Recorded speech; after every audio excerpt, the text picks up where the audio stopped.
If you will kindly take your seats, we're going to get started.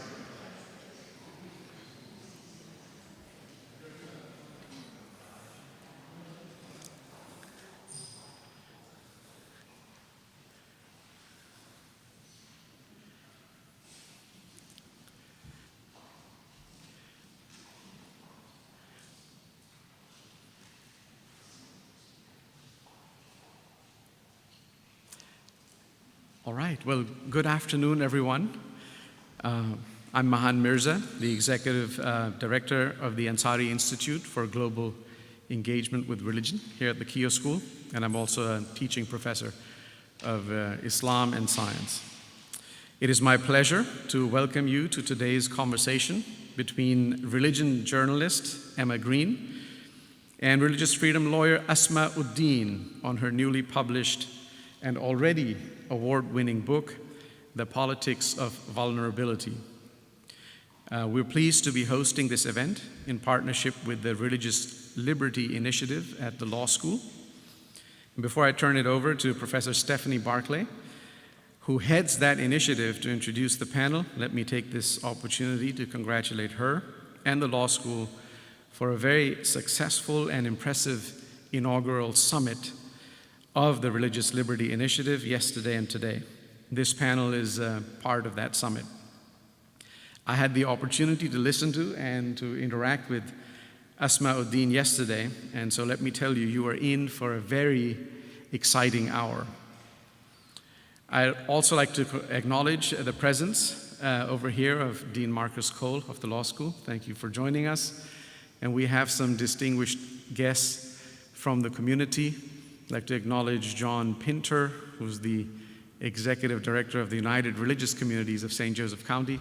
He's here despite two trees that fell, one in the driveway and one on the driveway, or on the house, on the parking garage in the house. So thank you for coming. Nonetheless, Professor Chad Meister, who's the chair of the Department of Religion and Philosophy at Bethel University, and other distinguished guests from the community. So thank you very much. And with that, I turn it over to Stephanie.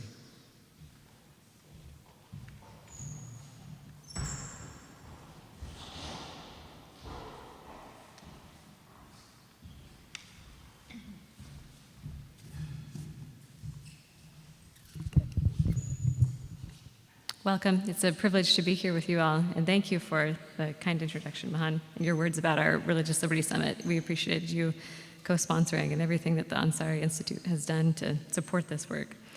It is a privilege to have with us today two distinguished writers. We have Emma Greene, who is a staff writer at The Atlantic, where she covers politics, policy, and religion. Previously, she served as the managing editor of the magazine's website. In 2018, Emma won the Religion News Association's First Place Award in Religion News Analysis, and she spent that year living in and reporting from Israel and Palestine. She has spoken at universities across the United States, including Princeton, Columbia, University of Chicago, Washington University of St. Louis. We'll add Notre Dame to your bio now. Her work has also appeared in outlets including New York Times, Washington Post, and NPR. She lives in New York City, and maybe most interestingly, I learned today that she is a member of a bean delivery club, so you should ask her about that when you get a chance. Asma Uddin is a religious liberty lawyer and scholar working for the protection of religious expression for people of all faiths in the United States and abroad. Her areas of expertise include law and religion, international human rights, and Islam and religious freedom. Uddin is an active lecturer to diverse religious groups in the United States and overseas on the importance of religious liberty. She's widely published on these topics in law reviews, university presses, and national and international newspapers. She's also worked on religious liberty cases in litigation up to the U.S. Supreme Court. She's defended religious claimants as diverse as evangelicals, Sikhs, Muslims, Native Americans, Jews, Catholics, and members of the Nation of Islam. Her legal and academic policy work focuses on freedom of expression. And Asma has actually had the chance already, we've been very grateful to work with our Religious Liberty Initiative here at Notre Dame. She is on our board of advisors, and Asma also worked with us on a legal brief that we filed last fall representing Asma and other Muslim organizations speaking in defense of the Orthodox Jewish community who is facing some discriminatory regulations in New York City. And we relied on some of Asma's previous work for the proposition that we need to be careful about scapegoating religious minorities during times of uncertainty or public unrest. And today we're going to be talking about Asma's latest book about the politics of vulnerability. I'm not going to get into the substance much since our distinguished writers will, but I will say about Asma that she does an excellent job of, as I have seen, portraying a real example and a commitment to the ideals of being willing to be vulnerable, to advocate for those with beliefs different from her own, and to promote this idea of religious pluralism in our country. So let's give a round of applause for our excellent guests.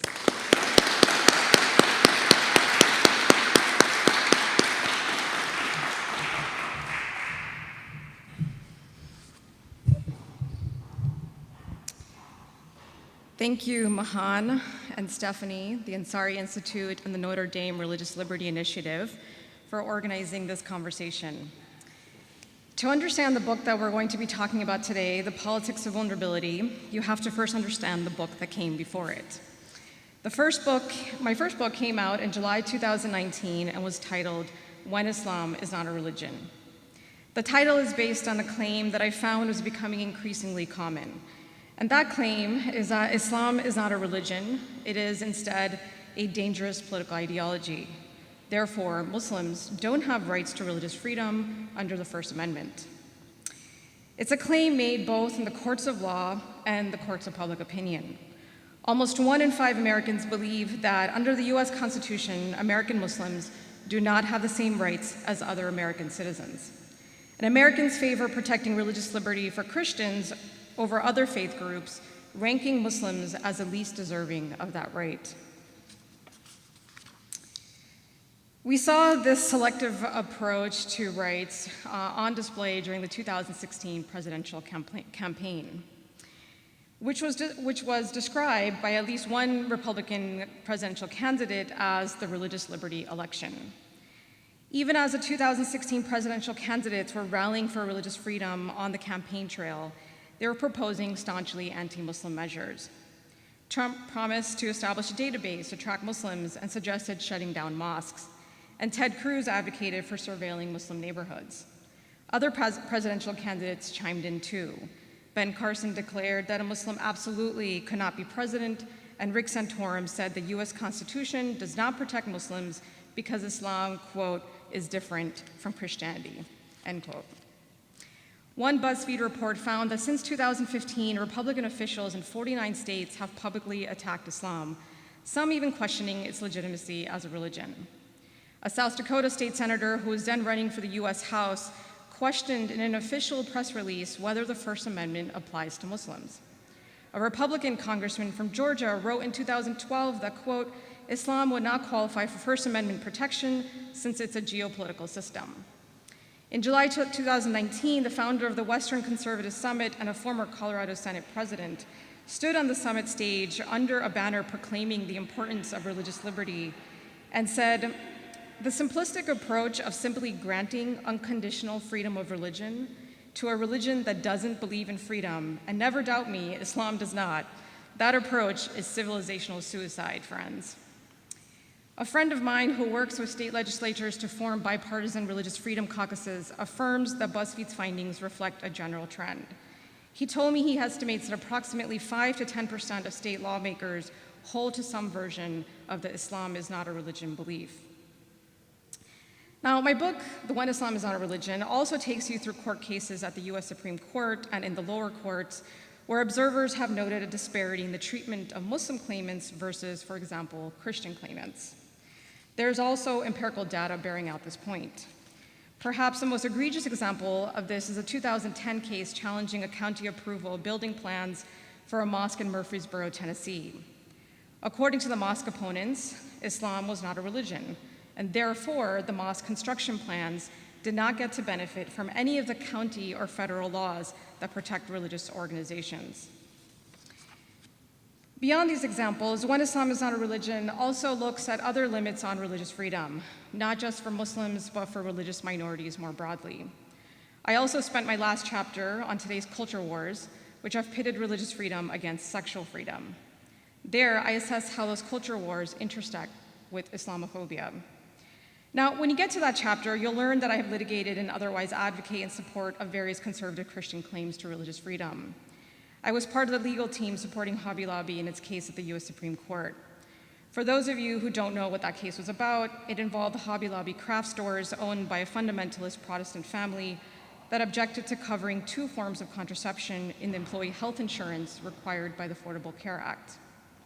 The 2 drugs were the morning after and the week after pills, which the Hobby Lobby owners said constituted abortifacients and thus violated their religious beliefs against facilitating abortion. The public response to this case, as with many high-profile cases brought by conservative Christians, was that the religious believers were anti-women, backwards, and a threat to all Americans. Now, the fact that I advocated on behalf of conservative Christians does not necessarily mean that I have any particular sympathy for their religious claim. Instead, I recognize, quite simply, that I don't have to agree with their beliefs in order to protect them. We can and should protect each of our right to be wrong. As I learned on my book tour, it was precisely this consistency and integrity in my defense of the principle that opened up the possibility of exchange with many conservative audiences. Remember, my book laid out in detail the way many conservatives say and do things that hurt Muslims' rights. Why would they invite me into their spaces to tell them that? In our divisive, tribalized world today, that's exactly what does not happen. We retreat into our safe spaces and block out anyone who thinks differently from us. We not only see those people as wrong, but at times even see them as evil. So why were my exchanges different? I was absolutely fascinated with this question and started to probe. And that's what led to the book we'll be talking about today, The Politics of Vulnerability. In my analysis, I set out to look at the very human dynamics at play. And I'll refer you to the book for the details on my approach, but the basic pieces are, first, group identity. Our group is the in-group, and those outside our group are the out-group. Our attachment to our group is so significant that loyalty boosts self-esteem. On the flip side, studies have shown that if we're isolated from our group for whatever reason, the stigma acts on us psychologically and also triggers a physical assault on our body. What this means in practice is that even evolutionarily, humans are programmed to signal their allegiance to their tribe as a way of avoiding this loneliness and stress that comes with being cast out. Then there's the dynamics of intergroup bias, and that is when the in-group feels threatened, it lashes out. White evangelicals are experiencing tremendous anxiety in the face of seismic demographic and cultural changes. Consider 3 major shifts. First, white preponderance is on the decline. In 1965, white Americans constituted 84% of the US population, and now Pew says whites will be a minority by 2055. Second, in 1996, white Protestant Christians still made up 2/3 of the population, and today they don't even constitute a majority. And third, the demise of white Protestant America has brought with it an end to the cultural and institutional world built primarily by white Protestants. Altogether, this has precipitated an internal identity crisis that has generated tremendous anger, insecurity, and anxiety. Unfortunately, that anger has been directed outwards toward a number of minority groups, Muslims included. What's more, we're also living at a time of incredibly high polarization. And I knew that polarization was also a big part of what divides Muslims and Christians, not just because I observed it and saw evidence of it everywhere, but also because in our current state, what political calls a ferocious politicization of everything, it seemed like a given to me that this too was politicized. So take everything I just told you about group identity and layer onto it our political group identity. Indeed, our allegiance to our political tribes is no different than the usual intergroup competition. This tribalism affects how we interpret and respond to information, and that is that our desire for our group to win makes us less interested in finding the right answer to a particular question or debate, and more interested in locating and shaping the information that helps us win the argument. So here's how it plays out when it comes to American Muslims. In our present political climate, our group rivalries pose ever more serious implications because of what political scientist Liliana Mason calls mega-identities. She writes, a single vote can now indicate a person's partisan preference as well as his or her religion, race, ethnicity, gender, neighborhood, and favorite grocery store. We can think of it as a difference between sorting and polarizing. The The first is issue-based polarization. We cluster together based on our policy opinions. The second is identity-based polarization. We cluster together based on political identities. Our political identities are polarizing our other identities too, and issue conflicts are just one of many expressions of that hostility. In this ever-widening circle, almost nothing is apolitical anymore. Consider a 2004 ad by the Club for Growth, a conservative group that advocates for lower taxes and deregulation, against then presidential candidate Howard Dean. The ad features someone asking an older white couple what they think of Dean's plan, and the man responds, "I think Howard Dean should take his tax hiking, government expanding, latte drinking, sushi eating, Volvo driving, New York Times reading," and then his wife cuts in, "body piercing, Hollywood loving, left-wing freak show back to Vermont where it belongs." Each of these traits reinforces a particular mega identity, and when you activate one, you activate them all. I think something like this is at work when it comes to Muslims and liberals. Specifically, Muslims, and especially liberal advocacy on behalf of Muslims, are traits of the liberal mega-identity, and opposition to Muslims is a trait of the conservative mega-identity. Nothing captures this political football better than variations of Obama's Hope poster with a woman in a hijab. The poster was used to protest Trump and was, for example, ubiquitous in the January 2017 Women's March on Washington. More generally, liberals have championed the hijab for years and featured women who wear headscarves in numerous prominent outlets. The phenomenon might seem peculiar since a hijab is a facet of a modest or restrictive dress code for women, is not ordinarily something that liberals would champion. But Muslims in hijab are part of the left's mega-identity, and the right, which isn't normally associated with feminism, makes feminist arguments against the hijab. At the core of my new book is this idea of Muslims serving as a proxy for the political left. And when the conservative tribe opposed everything in the liberal tribe, it opposes liberals' advocacy for Muslims and specifically positions itself against those Muslims' rights. Now, this isn't to say that there aren't other factors at play here. I recognize that, especially in a post-9/11 world, that Muslims and Islam are inevitably connected to terrorism and thus seen as a security threat. I also know the racialization or the perception of Muslims as uniformly brown, along with attendant racism, also plays a role. But my book is about highlighting the role of political tribalism, which I think was not being considered before and is pretty important to the big picture. Finally, I also look at solutions. It was, after all, my friendly exchanges with conservatives during my book tour that inspired the book to begin with. What does my analysis of group identity tell us about how to mend the divide? I explore strategies like self-affirmation, empathy, superordinate goals, unsorting, and so on. I talk about how, for example, helping people to self-affirm the good parts of their identity helps prevent destructive ideologies that are rooted in self-esteem, in low self-esteem. I explain that seeing others as humans with human needs and fears is key to helping people feel less threatened.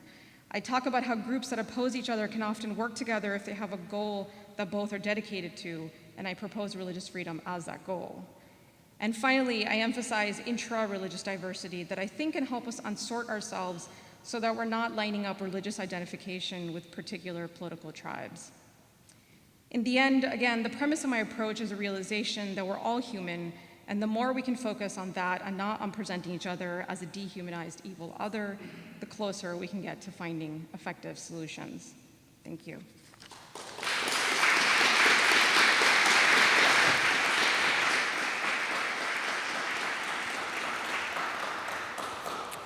Hi, everyone. It's a pleasure to be here with you today, and especially because I get to share a stage with Asma. I feel like I have seen you speak at a lot of different events, both on the small screen and in person, and she's just a fixture at every convening that aims to have thoughtful engagement with people of different points of view. So I think that's very much to her credit and speaks very much to the work that she's trying to do in the public sphere and makes me all the more excited to get to have this conversation today. So you were just speaking about the way that Muslim has become associated with liberal. There's this kind of identity grouping and almost buzzword grouping around identity that has made this issue really politicized. And I want to probe you on that a little bit. So in the past 2 election cycles, American Muslims have largely been very politically engaged for Bernie Sanders. The activism for Bernie Sanders within the Muslim community was really marked. He had a ton of Muslim organizers, members of his staff and campaign. And I found this as a reporter really interesting as a phenomenon, sort of showing where the American Muslim community was going. So the reason I bring this up is that I wonder, is there something going on besides just the keywords of, the latte drinking, Whole Foods shopping Muslim who's associated with that coastal liberal elite? Or are there actually really different political gravitations and orientations between large parts of the American Muslim community and people on the right that maybe make it hard for those 2 groups to find common ground? Right, and that's a good point. And by the way, I want to say that I'm also super excited to be here with Emma, and someone should take a picture of us. Yeah, so what you're basically getting at is that is this just this symbolic conflation or misunderstood idea of Muslims as liberal, or is it actually real and therefore something substantive, something that conservatives can actually rely on? And I think there's a couple of different things going on here. I mean, first, I think, yes, you do see a lot of political participation. You see really prominent Muslim voices coming out in support of various Democratic candidates. Omar Suleiman, a sheikh with many millions of followers, spoke at one of Bernie Sanders' rally. And I think there's a couple of things. One, I think it's the complexity of Islamic beliefs, much like Catholic belief, and that our beliefs don't really line up very cleanly along the sort of conservative liberal axis. And so there's going to be this natural kind of like feeling drawn to different things that liberal candidates are talking about. But I think it's also a process of decades of just being essentially cast out by Republicans. And I think there's going to be an obvious sort of choice that many Muslims are going to have to make. And for many people in their mind, it's a very simple decision. Those people hate us, and they spend lots of time saying really mean things about us, and Trump literally built much of his campaign against sort of positioning Muslims as the non-American, the anti-American. So it's almost, it's talked about in the community as essentially self-hating to vote for a Republican candidate and to support them. But on the flip side, despite all these really strong tendencies that would naturally lead anyone to kind of walk away from one tribe, and in a situation where you have to choose between 2 tribes, it kind of makes sense that they would end up with a Democratic candidate. Polling by the Institute for Social Policy and Understanding, which is an American Muslim think tank, has found that 50% of American Muslims are interested in coalition building with conservatives on various issues, including, for example, religious freedom. So I think there's complexity there that's underlying what might seem pretty simple in the media. Yeah, I think that's a great point. I want to talk about some of those factors in the political ecosystem on the right that have led to this label for Muslims, or maybe this desire to push Muslims away where there might be natural allies. And I'll bring up an example just to keep things fun for this room. I don't know how many religious liberty litigators are in the audience. You had an anecdote in your book about current Senator Josh Hawley, who was formerly the Attorney General in Missouri. And when he was running for Attorney General, he got sort of tarred with the insult of having worked on a case that was advocating for the religious freedom of a Muslim inmate in a prison. And he basically disavowed his work on this case. There were some details about whether or not he was actually involved. But what I found interesting about that story was not only that he disavowed it, but that he comes from a world that is naturally very sympathetic towards this idea that there could be coalition building, that religious liberty for all is the way that we should move forward as legal advocates and politicians.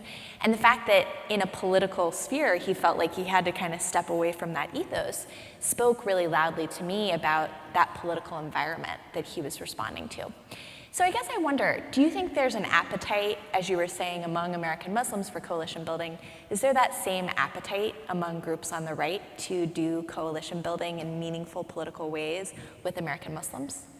Well, I think once you're kind of in the political hot seat, I think the challenges are much bigger. I mean, as you noted, I actually overlapped with Josh at the Beckett Fund when we worked on that case, representing a Muslim prisoner.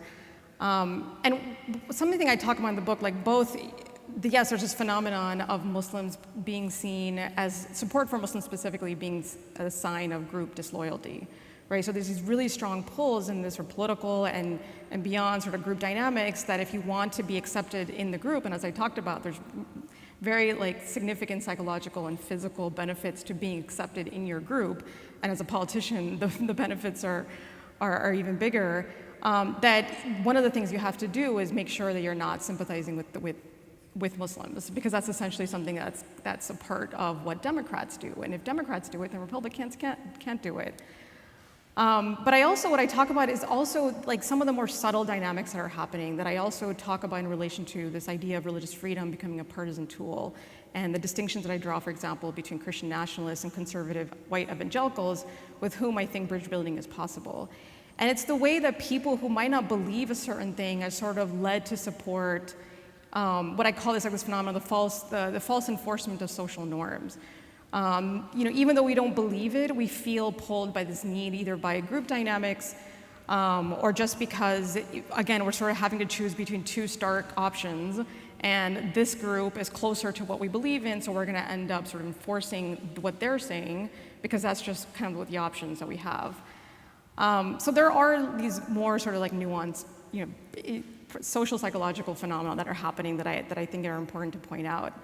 Now, in terms of possibilities on the right for coalition building, I mean, again, this book came out of the book tour, right? And I'm important to sort of situate that, and also situate, for example, instances that I opened the book with, where one of my last book events before the COVID shutdown was at the National Religious Broadcasters Annual Convention, where before I took the stage with Janet Parshall, who's a board chairwoman, Frank Gaffney went up to the podium and essentially was letting everyone know that the person who's about to come up is a Sharia supremacist, whatever that might be.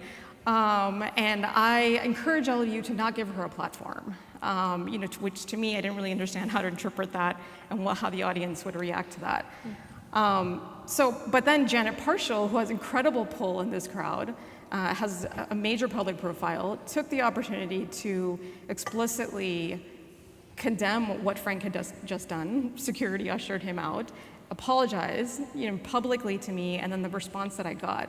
So there's a series of these sorts of engagements that made me realize that there is a possibility for coalition building, and specifically reflecting on the fact that religious freedom was the only reason that I was in the room to begin with, and being in the room is a first step to actually beginning to see possibilities for change. So I think the appetite is there. I think it's something that needs to be carefully thought through. I know you and I were chatting briefly before just about how it's so easy for minorities to get tokenized in this process, and to make sure that whatever the coalition building is, that is something that's substantive and real and beneficial to all the groups involved. One of the lines in your book that actually came up a couple times that I got a good chuckle out of was you were talking about learning to use language in the right way to not turn people off out of the gate. And the reason I got a good chuckle was that you said several times that a lot of evangelicals said, don't say interfaith dialogue because that will show that you're the enemy, which is, I got a chuckle, I should explain, because, in the worlds that I float in, interfaith dialogue is the ultimate, extending of the palm branch, trying to create a warm, fuzzy feeling space where everybody can feel affirmed. And this feeling that you were encountering, that interfaith dialogue is a sign that this isn't a space we can be in, I thought that was really striking. So I wonder if you could share a little bit about what you've picked up in this work, about ways to frame coalition building that are not going to inadvertently trip senses of vulnerability or turnoffs for people that will make it hard. Yeah, and I wanted to know that, with interfaith, there's an element of that where evangelicals are really worried about compromising their beliefs, and this idea that somehow engaging with people who are different, specifically religious outsiders, is going to somehow dilute their own sort of absolutism in their religious beliefs and their religious experience. There's that part of it, but there's also the part that I talk about in the book, in this chapter called Conspiracies and Demagoguery, where there is a very concerted, I mean, we spoke just now about Frank Gaffney, there is a very concerted and well-funded campaign that is centered around one of these things being interfaith dialogue is just another means that the Democratic Party or liberals use to sort of like have Muslims infiltrate conservative spaces. And so it sounds warm and fuzzy, but don't fall for it. It's just another way for Muslims and liberals to work together to take over our country. And so it's a very strategic messaging that is unfortunately quite influential. And actually quote Jeanine Pirro on her Fox show saying exactly that Muslims have conquered us through interfaith dialogue. So there's that part of it. And so understanding both like the subtler version and this really sort of conspiratorial version, it's an interesting and tricky space to navigate. But I have found, again, that the religious freedom discourse has helped me kind of find the right way. And it wasn't like when I first was in this space, I wasn't looking to do that. But I just found that I was having greater success than some other people who are interested in bridge building with evangelicals and other Christians. And I think that it was that language. And again, it's what I was getting at in my talk as well, that so key to this whole project is lowering perceptions of threat. And so there's something about interfaith dialogue, especially with the conspiracists behind it, that make you feel even more threatened, right? That when you talk about even things like explicit bridge building, or if you say the word Islamophobia, it makes evangelicals feel ashamed, right? And there's also an association with that term and liberals, again, and this sort of project of political correctness that so many conservatives are upset about. And so for me, it's more about, let's talk about the religion broadly and the role that it plays in our lives, and it helps us inspire us to do tremendous good. I think there's a feeling today among many conservatives that religion, the essential role of religion and the substance of religion is just not understood. And so when you can connect on that front, and then also I understand your claims that you bring, I understand the fears that you're feeling, and when you can kind of start, I mean, a friend told me when I was about to go on tour, the first book is like, you should go up to the podium and say, I'm an American Muslim and I'm here to defend Christian rights. And I think that sums it up, like that, you know, it's just kind of position yourself first and foremost, I'm here for you, don't worry about it, this is not about me. But then of course, eventually make it about you. Yeah, you know, something else that I found really interesting about your book is that it wasn't just about, you know, going into enemy territory on the right. You also talk about some of maybe mirror or slightly different cultural patterns on the left. And in particular, I'm really interested to hear your reflections on the way that this term religious liberty has been coded in certain spaces on the left as bigotry, as, you know, just cover for people who have discriminatory points of view to do whatever discrimination they want and not have any accountability for that. You know, I don't think that's everyone who describes themselves as progressive, but certainly I think that's a very powerful point of view, certainly within the left legal world. So I wonder how you think about navigating that as someone who works on religious liberty issues, trying to come into those spaces and convey why you think it matters to defend claims that you or they might find to be unpalatable. Well, I think that's what's made my work so interesting. And that I didn't go intentionally seeking, but found myself in the space where you see, for example, Hobby Lobby, I think was probably one of the first forays, and I actually credit that as a trigger for our current, you know, iteration of the culture wars. And to be at the forefront of that, and then to see kind of the media coverage that was happening both as anti-women and as anti-minority, and being both a woman and a racial and religious minority, and consistently thereafter find myself at the intersection of these two sort of groupings that are portrayed in the media as essentially being in conflict. You know, so one of my chapters actually opens with this interview that I gave to Al Jazeera America after the day of the Hobby Lobby win, explaining why the decision was a win-win for all parties involved. And I actually quote you as well, because you wrote a piece making that exact point. And it was just so startling, because it's like, you know, Al Jazeera is a Qatari-owned television station, and you have an American Muslim non-white woman sitting there on this platform talking about conservative white Christians in non-negative terms, in just very reasonable terms. And I talk about that as a disruption of these mega identities. And I realize time and again that's essentially the role that I've played. And I find that that's what makes the experience that I've had so rich and was essentially the reason why I set out to write the book. That like this is me, this one person who's having these really interesting interactions, and I wanted to figure out what's going on here. I'm going to look through the political science literature, find the right words and the data and the numbers and everything, and explain all this so that other people in this incredibly polarized time can begin to figure it out in terms of how it applies with the particular divide that they're dealing with, right? So this isn't just about Christians and Muslims. And I have found, in response to your question, that when it comes to, for example, liberal audiences, just sort of going in there, both in terms of me as the messenger, but also when I talk to them about the cases, and again, emphasize the core religious spiritual component and the legal principles that apply across the board, cases as diverse as the Oklahoma challenge, the challenge to the Oklahoma anti-Sharia law, to Masterpiece Cake Shop. And just when you kind of take it to that level, it creates enough space for people to begin to question their assumptions. And what was really exciting for me as a political scientist working in this space have found similarly with their focus groups. That the way you talk about things, the way you sequence the presentation ultimately helps people change, and specifically is most effective with liberals.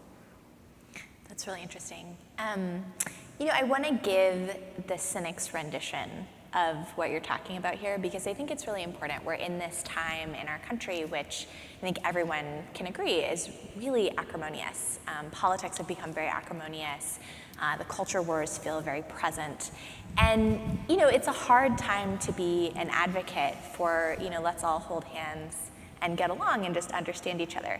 I think that's, to be clear, an way oversimplified version of what you're arguing for. I actually think you're arguing something different. But I wonder if you could talk about grappling with what I think people from very different parts of American culture feel are real, structural, unforgivable grievances from who they perceive as sort of their enemies or people who are against them in the culture. Things that are structural, that speak to really deep wounds that people feel, that again are kind of hard to get past in the mode of let's come into a room together and be vulnerable about sort of our assumptions and the things we're bringing. How do you sort of bring reconciliation in a moment when there's so much acrimony and pain and grief that's often rooted in very, very serious historic wrongs?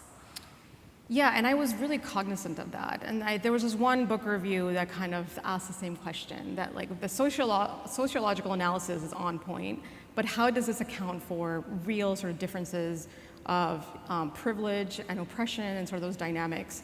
And it was something that was absolutely top of mind for me, but again, in terms of this, I was thinking about this and I was like, I knew that was completely on top of, top of mind, but why?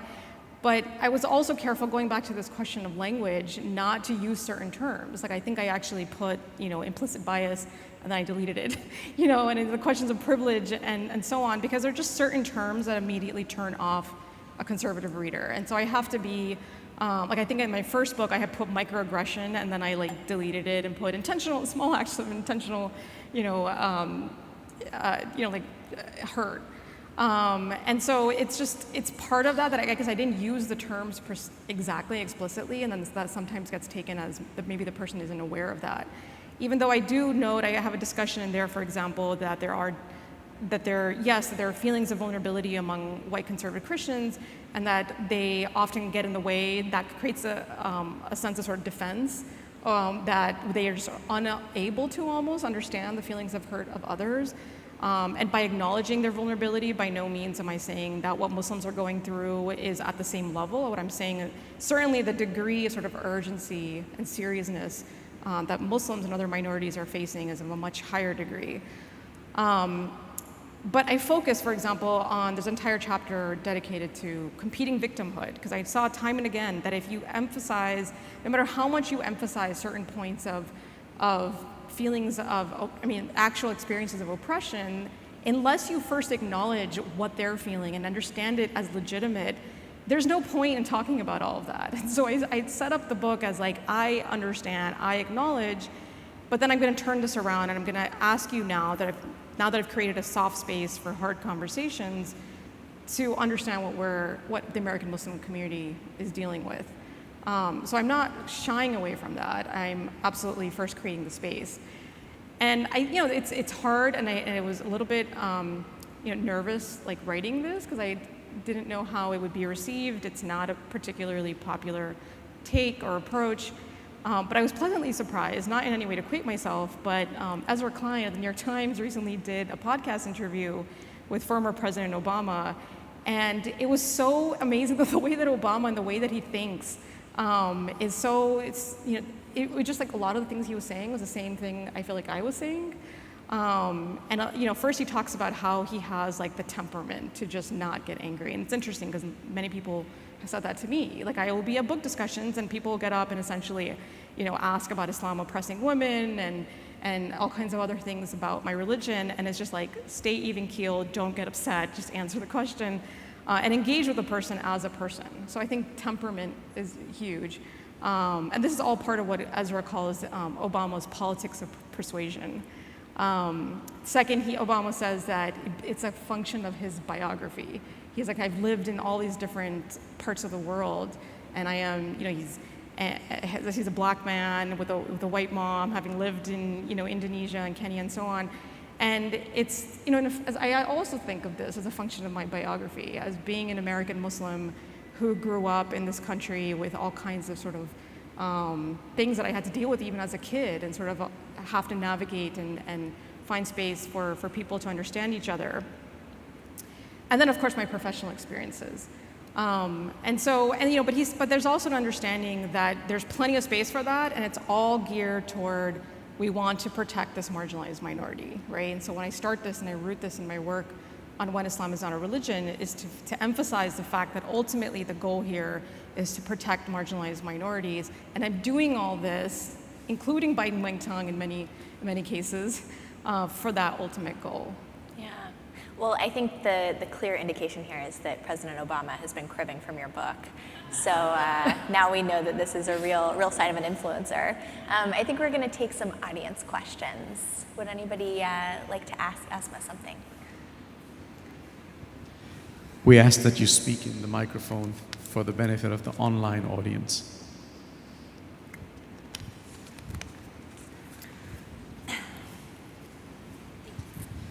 Just a very quick question. So, do other Muslims treat you as like not being very orthodox related to your own religion? This mixture of being an American Muslim, maybe that you don't pertain to that group? Just that. Do other Muslims treat me as like not an Orthodox Muslim? Is that what you're saying? That's. So because of the work that I do in this space, or Because you introduce yourself as an American Muslim. Do I? I mean, you said that. So because I consider myself an American Muslim? Yeah, you introduce yourself like Right. that. So I was wondering maybe if people can reject you because of that. Other Muslims from other countries. No, I mean, from other countries. I mean, I certainly have traveled to many parts of the world and worked in majority states on various legal issues. And I've never kind of dealt with this issue of not being considered a Muslim. And I think the 1.8 billion Muslims across the world are really diverse in the way they approach everything. And so there's always going to be a subset of people who have very specific ideas of what a Muslim is. And I mean, actually, that's probably what's characteristic of ISIS, for example. But for the most part, for the average Muslim, I haven't been deemed not a Muslim. I think in many ways, actually, many Muslims in other countries look to the experience of American Muslims to really kind of gauge, their own positions on, Western countries and various, rights such as free speech and religious freedom. They kind of see, well, how is that working out in relation to American Muslims? And that's how they sort of take their own positions. So there is like that necessary sort of affinity and understanding that these are co-religionists. I think the other thing that, I thought you were getting at was something, I dedicate my book, to the black sheep in a fitting in culture. And just my experiences, and I don't think, Mahan and I were talking about this, like it hasn't come out full force, and I hope it never does. But there is a subtle sense that just by virtue of being willing to listen to conservatives and to be in community with them. And I think it's also just a product of our polarized state more broadly. This isn't something specific to Muslims, that you're somehow normalizing something that should never be normalized. And so I think there's that hesitation, but I think, I think that piece of it that we were just talking about, like the fact that, yes, I do all this, but I ultimately also speak my truth, right? And so I think in the book I quote Brene Brown as saying, speak truth to bullshit. Like once you've created a soft space for hard conversations, then do that. And so because I also do that and don't shy away from that, I think that makes my position clear. Yes. Asma, thank you for your book. I'm really looking forward to reading it. My question for you is this. You've spoken about the ways you've had to work and modify, whether it was your language or your approach or the themes as you approached, for example, evangelical Christians. What would be your advice for conservatives who are trying to reach out to liberals or Democrats or others in support of religious liberty, if religious liberty has this kind of negative weight to it? I know you've spoken a bit about that, but what kind of language do you suggest? What kind of approach do you suggest to be able to find common ground in that direction? Yeah, I mean, and again, this is work that I've done as well. So my experience on this is really as an American Muslim who understands and supports conservative claims, speaking to liberal audiences. And I think what I was talking about earlier about kind of focusing on those principles and across really diverse fact scenarios, I've also found it really a major sort of game changer when you can talk to people about the actual facts of a case and what the court actually decided. And if you have the opportunity to, of course, this is like something that, has to be scaled on a much, larger level in order for this to have a major impact on a nationwide scale. But in my personal interactions or my larger interactions or my op-eds, this is a position I take where I try to give a different angle and explain specifically how the court and what the court decided and what the issues at hand, what the implications would be for minorities. Because that's ultimately the thing that we're battling, right? This sort of battle between, it's just conservative white Christian interests are pitted against the rights of many different types of minorities. And the way that you can deliver your message in a way that's compelling and accurate, that what this is actually something beneficial to minorities as well, is ultimately something that is much more appealing to liberals. And so, for example, my friend, the political scientist Andrew Lewis, he ran the study where he started off by presenting case studies of a Muslim truck driver who didn't want to facilitate the use of alcohol, and so he didn't want to transport alcohol, which is, by the way, something that the owners of Hobby Lobby also don't do. They don't allow their trucks to be used to transport alcohol because they don't drink alcohol as fundamentalist Protestants. And so he uses these sorts of examples to kind of help explain principles of religious liberty, and then he kind of comes in with cases like Masterpiece Cake Shop, which involved a Christian baker who refused to make a custom wedding cake for a same-sex couple. And he found that even on those issues on which liberals and conservatives are really divided, again, the Masterpiece scenario, if they were primed with these Muslim examples, they actually became much more open to the Christian examples. And so I think there's something really interesting there, but I also think it's really important, going back to this question of tokenization, that like the Muslim experience is not used simply as an instrument, as a way of sort of easing the path for the political acceptance for Christian interests.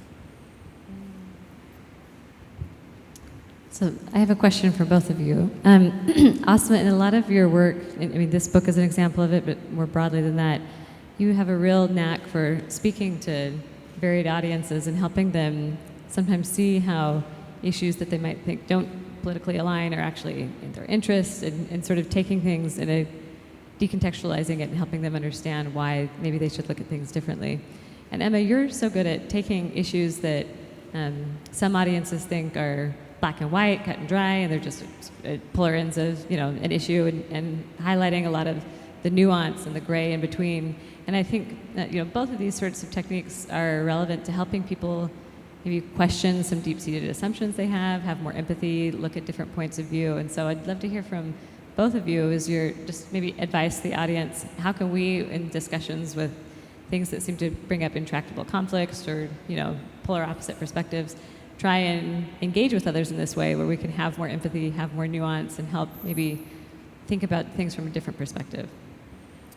Well, I mean, something you said yesterday, Emma, during your presentation, was how you focus on the human at the center of the story, at the center of the case, and tell that story. And that's something that I say a lot too, just center the human, right? And again, also what I was saying about religion and sort of like this deep sort of religious belief as an inspiration for what these people are doing and how deeply held these beliefs are. Sort of like really emphasizing like that person and this thing that's so central to who they are, which I think also then helps to reflect back, norms of autonomy, which are so key to what liberals, for example, champion and believe in. And so when you can kind of tell the story from an angle that I think they can understand more in their own terms, and again, centering the human, I think are pretty key. Yeah, and from my perspective as a writer and reporter, I don't see it as my job to pass judgment and say good person, bad person, evil person, sainted person. There are cases of true injustice, and I think it's important for journalists not to shy away from that and to hold institutions or people to accountability for wrong behavior. So I'm not saying that at all. But when it comes to cultural conflicts, where different sides come to the table with very deeply held convictions about issues that are very challenging, especially in a pluralistic society, it's much more useful to my readers for me to come to that situation with humility and to try to be as deep of an understander as I can, as best of a listener as I can, and then to the best of my ability to try to help readers who don't hold whatever point of view it might be to understand where that person is coming from. I think one of the questions that your book raises, and that I think is very present in this time, is there a point to that exercise? Is that actually useful? And is it moral? In a time when I think much of the country is grappling with a sense of deep alienation from other people, is there a value to trying to understand people who are different from ourselves? And, I guess I'll earn my sort of earnestness badge as a journalist, but I think that one of the values of the craft that I do, of journalism, of the kind of writing that you do, maybe sometimes even legal professions, academia, can be to build spaces in a culture that otherwise is allergic to them for people to find understanding. I don't think that's oriented towards this let's hold hand and get along end, because I don't think that that's actually how life works. But I do think that mutual understanding is ultimately the foundation of how democracy happens, how peaceful pluralism can happen. So, I have to keep thinking that in order to keep laboring in the vineyard that I'm in. But I think we're in a time where it's a really big question whether people still believe in that as a value. So that's a big challenge. Okay, we're coming close to the end, so this will likely be our last question. Okay. So I haven't read your book. I look forward to reading it now, so maybe you talk about this, but it's my impression that on the Christian right, when there's this association with the word religious liberty, it's more of a foreign policy thing, like, okay, well, Christian rights in Muslim societies or something, so, and as minorities or something. So I was wondering if you could talk a little bit about the difference between, obviously what you've been talking about is religious liberty at home, and but maybe the differences between the two, or how, at least in my conversations as an American Muslim, when I have talked about religious liberty with my friends in college or something, then this foreign policy issue theme always comes up and sort of takes the conversation away from things at home. Right. And I think in the international space, there's been lots of criticism.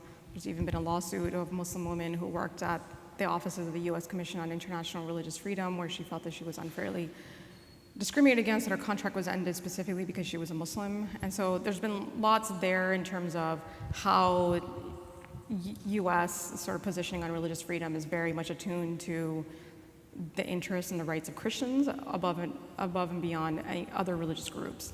And I think that specifically the plight of Christian minorities in certain Muslim majority states, and I'm careful to point that out because there's 35 Muslim majority states and only a fraction of them actually pose these issues, but they're that's what's in the imagination, right? That where Muslims are the majority, Christians are persecuted, and therefore why should we extend these rights to American Muslims if they don't extend it to us where they're in power? And that's like another driver of this, by the way, of this dynamic that I explore in this book. So yeah, so I think when you're talking about religious, when the conversations you're having, you're probably specifically kind of having them, or for whatever reason, kind of turning to what's going on in the international religious freedom stage. But it's connected to what I talk about in the book in terms of the domestic conversation, because ultimately the realization that I had going into this book and that I parse is the way that religious freedom has essentially become a partisan tool.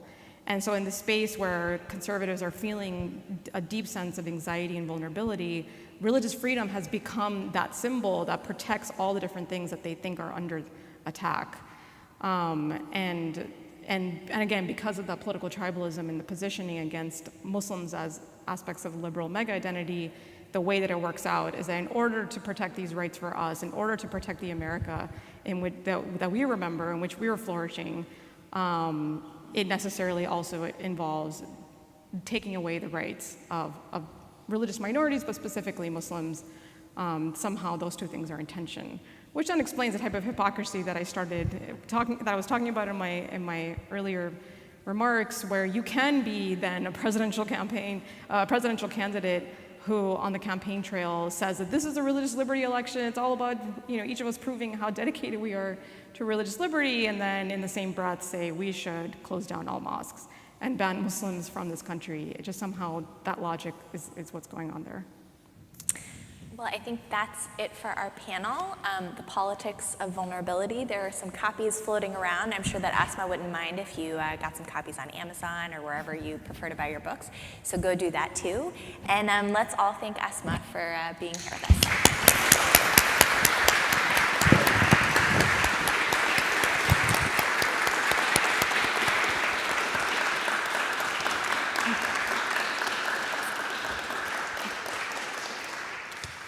So there is lunch in the room behind me. We have boxed lunches, so you don't have to touch anyone else's.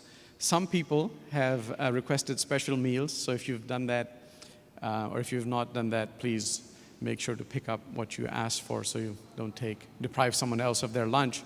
And Asma is around, as is Emma, for just the next 20 minutes or so, if you'd like to just talk to them. And books are available in the room also, where the lunch is behind us. So you can grab a box and sit wherever you like and enjoy the rest of your afternoon. Thank you.